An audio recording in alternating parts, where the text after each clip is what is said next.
کی بارگاہ ہے کہ جہاں پر امام مالک رضی اللہ تعالیٰ عنہ بیٹھ کر 30 سال حدیث پڑھائیں تو کتاب کا ورقہ پلٹنے کی بھی آواز نہ آئے۔ وہ بارگاہ کہ سیدنا فاروق اعظم رضی اللہ تعالیٰ عنہ کے دور خلافت میں 2 شخصوں کی آواز بلند ہوئی تو آپ نے تلوار کو نیام سے نکال لیا اور مسجد نبی شریف میں آئے ان کی گردن اڑانے کے لیے۔ دیکھا تو وہ بندے اس علاقے کے نہیں تھے، بدو تھے، کسی دیہات کے تھے، جاہل تھے۔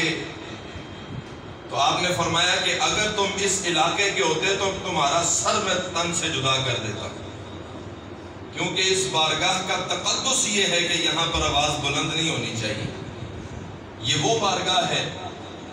ترکی نے جب مسجد نبی شریف کو وسیع کرنے کا ارادہ کیا تو جو چیز بھی بنانی ہوتی تھی سائز لے لیتے، مدینہ شریف کے شہر سے باہر جا کر اس کو بناتے، بنا کر لا کر اس کو وہاں پر فٹ کرتے تاکہ یہاں پر بنانے کا شور نہ آئے کہ یہ بارگاہ ایسی ہے۔ لیکن افسوس کہ گزشتہ دنوں کوئی جو ہے وہ سیاسی اپاہج قسم کے لوگ اپنے لیڈر کی محبت میں آ کر کے انہوں نے جو ہے وہ وہاں پر شور برپا کیا۔ بھئی ہوں گے جو تم کہہ رہے ہو، لیکن وہ بارگاہ تو دیکھ لو، تم کیا کرنے گئے ہو اور کیا کر رہے ہو؟ اپنی عبادات تم نے ضائع کر دی۔ لا تعتذروا قد کفرتم بعد ایمانکم ان تحبط اعمالکم وانتم لا تشعرون۔ اس بارگاہ میں جو بے ادبی کرتا ہے اللہ تعالیٰ فرماتا ہے تمہارے اعمال برباد کر دوں گا، تمہیں شعور بھی نہیں ہوگا۔ ہم ان لوگوں کی پرزور مذمت کرتے ہیں اور حکومت وقت سے مطالبہ کرتے ہیں کہ ان کو نوٹ کیا جائے اور سخت سزا دی جائے تاکہ آئندہ سے کسی کے اندر بھی یہ جرت نہ ہو کہ اس بارگاہ کی بے ادبی کرے۔ دوسری بات علامہ صاحب بڑی فرما رہے تھے کہ بے نمازی کی 15 سزائیں ہیں، انہوں نے آپ کے گوش گزار کیا۔ تو جو نماز پڑھتا ہے، سورہ مؤمنون ہے، 18واں پارہ ہے، فرمایا والذین یحافظون صلواتہم، فرمایا کہ وہ لوگ جو اپنی نمازوں کی حفاظت کرتے ہیں، اولئک ھم الوارثون الذین یرثون الفردوس ھم فیہا خالدون، فرمایا یہی وہ لوگ ہیں جو جنت الفردوس کے وارث ہیں۔ ہم فیہا خالدون، وہ ہمیشہ ہمیشہ اس میں رہیں گے۔ یہ نمازیں صرف رمضان کے لیے نہیں آئیں، رمضان کے بعد بھی ہم نے آنا ہے، اللہ کے گھر کو آباد کرنا ہے۔ کسی نے کہا کہ کیسے پتا چلے گا کہ فلاں شخص کتنا خوشحال ہے اور کتنا غمگین ہے؟ کسی بزرگ نے کیا خوب جواب دیا کہ دیکھ لو کہ اس بندے نے اللہ کے گھر کو کتنا آباد کیا ہوا ہے، اتنا ہی اس کا گھر آباد ہے۔ تو ہم جتنا اللہ کے گھر کو آباد کریں گے اتنا ہی ہمارا گھر آباد ہوگا۔ تو یہ وہ لوگ جو نمازوں کی حفاظت کرتے ہیں، نبی علیہ السلام نے فرمایا اللہ تعالیٰ 15 انعامات سے ان کو نوازتا ہے۔ 3 دنیا میں، 3 موت کے وقت، 3 قبر میں، 3 حشر میں اور 3 اللہ تعالیٰ سے ملاقات کے وقت۔ وقت قلیل ہے۔ 3 دنیا میں کیا کہ اللہ تعالیٰ اس کے رزق میں برکتیں عطا فرما دیتا ہے، دوسرا یہ اللہ تعالیٰ اس کی عمر میں برکتیں عطا فرما دیتا ہے، اور تیسرا یہ کہ اللہ تعالیٰ اس کے اہل خانہ کی حفاظت اپنے ذمہ کرم پر لے لیتا ہے۔ حضرت عیسیٰ علیہ السلام کی ایک امتیہ تھی، نماز سے بہت اس کو لگن تھی۔ نماز کا وقت ہوا، اس نے تندور میں آگ جلائی، روٹیاں لگائیں، نماز کا وقت ہو گیا، چھوڑ کے نماز میں مشغول ہو گئی۔ شیطان ایک عورت کے روپ میں آیا تو اس کو آواز دینے لگا کہ تو نماز پڑھ رہی ہے، ادھر روٹیاں تیری جل رہی ہیں۔ اس نے پرواہ نہ کی، 1.5 سال کا بچہ پاس بیٹھا کھیل رہا تھا، اس کو اٹھا کر کے اس نے تندور میں ڈال دیا، لیکن وہ نماز میں مگن تھی۔ اللہ تعالیٰ کی محبت اس کے سینے میں ایسی تھی اتنے میں اس کا خامد آ گیا. خامد نے دیکھا بچہ تندور کے اندر انگاروں کے ساتھ کھیل رہا ہے, آگ اس پر اثر نہیں کر رہی. بچے کو اٹھایا, حضرت عیسیٰ علیہ السلام کی بارگاہ میں چلا گیا, سارا واقعہ سنایا. عیسیٰ علیہ السلام نے فرمایا تمہاری جو بیوی ہے نا وہ نمازوں سے, اللہ کی عبادت سے محبت کرتی ہے, اس کی وجہ سے اللہ تعالیٰ نے یہ برکتیں عطا فرمائی کہ تمہارے پورے اہل خانہ کو اللہ نے اپنی حفاظت میں لے لیا. تو جب عیسیٰ علیہ السلام کی امت کا یہ حال ہے, اس امت کے بارے میں تو خود اللہ رب العزت نے ارشاد فرمایا کنتم خیر امت, ساری امتوں سے تم بہترین امت ہو.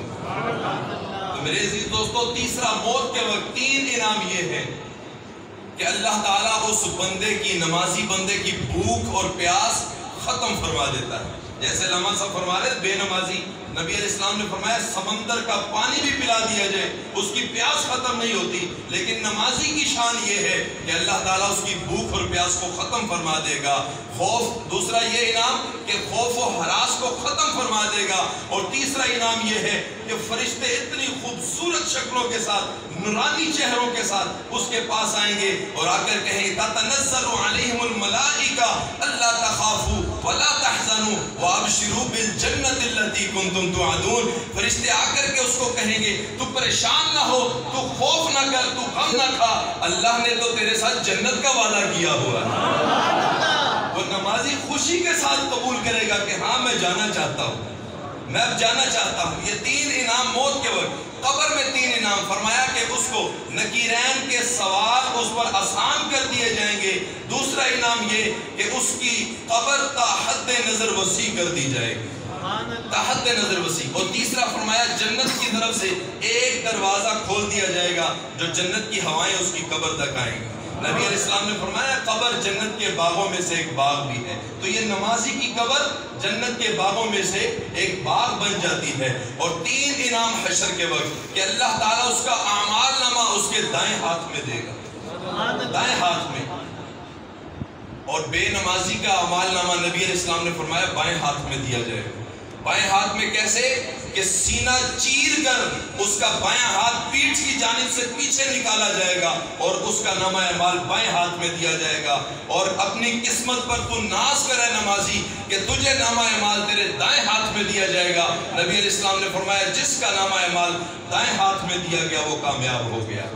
اور تیسرا یہ کہ اللہ تعالیٰ اس پر نظر رحمت فرمائے گا اور اس کا حساب جو ہے اللہ تعالیٰ اس پر آسان فرما دے گا. اور 3 اللہ تعالیٰ سے ملاقات کے وقت انعام یہ ہے, نبی علیہ السلام نے فرمایا کہ اللہ تعالیٰ اس کے سارے گناہوں کو معاف فرما دے گا.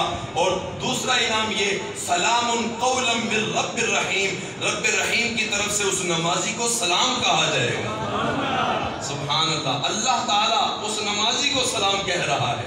اور تیسرا انعام سنیں اور اپنی قسمت پر نمازی ناز کریں, اور جو نماز نہیں پڑھتے وہ نماز کی پابندی کا ارادہ, پختہ ارادہ کر لیں. نبی علیہ السلام نے فرمایا تیسرا انعام یہ کہ نمازی تر و تازہ چہروں کے ساتھ اپنے رب تعالیٰ کا دیدار کریں گے. اللہ اکبر. یہ 15 انعامات نبی علیہ السلام نے فرمایا نمازی کو اللہ تعالیٰ عطا فرمائے گا. اور آخر میں ایک بات کر کے بس اجازت چاہتا ہوں. نبی علیہ السلام نے فرمایا کہ بنی اسرائیل کے 3 شخص تھے, اللہ تعالیٰ نے چاہا کہ ان کی آزمائش لی جائے. ایک کوڑی تھا, کوڑ کی بیماری والا, ایک گنجا تھا, پورے جسم کے اوپر بال نہیں تھے, ایک اندھا تھا. فرشتے کو بھیجا, کوڑی کے پاس آیا, کیا چاہتا ہے؟ اس نے کہا لوگ میری بیماری کی وجہ سے مجھ سے نفرت کرتے ہیں, میں چاہتا ہوں یہ بیماری دور ہو جائے. فرشتے نے پر پھیرا, بیماری دور ہو گئی. کہا تیری خواہش کیا ہے؟ اس نے کہا اونٹ چاہتا ہوں. ایک اونٹنی دی گئی, برکت کی دعا دی گئی, اونٹ کا ریوڑ اس کے پاس بن گیا. گنجے کے پاس آیا, تو کیا چاہتا ہے؟ اس نے کہا میرے پورے جسم پر بال نہیں ہے, لوگ مجھے اچھی نگاہوں سے نہیں دیکھتے, کہتے ہیں تیرے قریب آئیں گے تو ہمارا بھی اشر ہو جائے گا, میری یہ بیماری دور ہو جائے. پر پھیرا, اس کی بیماری دور ہو گئی. پوچھا خواہش کیا ہے؟ اس نے کہا گائے چاہتا ہوں. ایک گائے دے دی, برکت کی دعا دے دی, گائے کا ریوڑ ہو گیا. اندھے کے پاس ہے, کیا چاہتا ہے؟ اس نے کہا آنکھیں نہیں ہیں, اللہ کی قدرت کے مناظر دیکھنا چاہتا ہوں, دنیا دیکھنا چاہتا ہوں. فرشتے نے پر پھیرا, آنکھیں ٹھیک ہو گئی.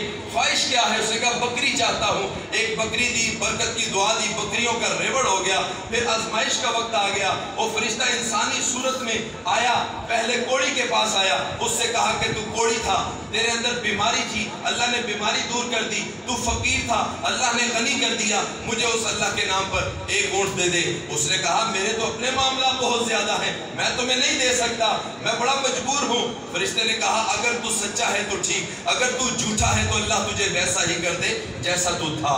اس کے بعد وہ اس کے پاس آ گیا، گنجے کے پاس آ گیا کہ دیکھ تیرے جسم پر بال نہیں تھے، لوگ تیرے ساتھ بیٹھنا پسند نہیں کرتے تھے، لوگ تجھے اچھی نگاہوں سے نہیں دیکھتے تھے، اللہ تعالیٰ نے تیری اس بیماری کو دور کر دیا، اللہ تعالیٰ نے تو فقیر تھا تجھے غنی کر دیا، تو اللہ کے نام پر مجھے ایک گائے دے دے۔ اس نے بھی یہی جواب دیا۔ فرشتے نے کہا اگر تو سچا ہے تو ٹھیک، اگر تو جھوٹا ہے اللہ تجھے ویسے ہی کر دے جیسا تو تھا۔ کوڑی بھی ویسے ہی ہو گیا اور گنجا بھی ویسے ہی ہو گیا، اندھے کے پاس گیا کہ تو دیکھ اندھا تھا، دنیا دیکھ نہیں سکتا تھا، اللہ نے تجھے بینائی عطا فرمائی، تو فقیر تھا، اللہ نے تجھے غنی کر دیا، تو اللہ کے نام پر مجھے ایک بکری دے دے۔ اس نے کہا تو سچ کہتا ہے، میں تو دیکھ نہیں سکتا تھا، میں تو فقیر تھا، مجھے اللہ نے بینائی عطا فرمائی، مجھے اللہ نے غنی کر دیا، تو ایک بکری کہتا ہے تو جتنی چاہتا ہے اللہ کے نام پر لے جا۔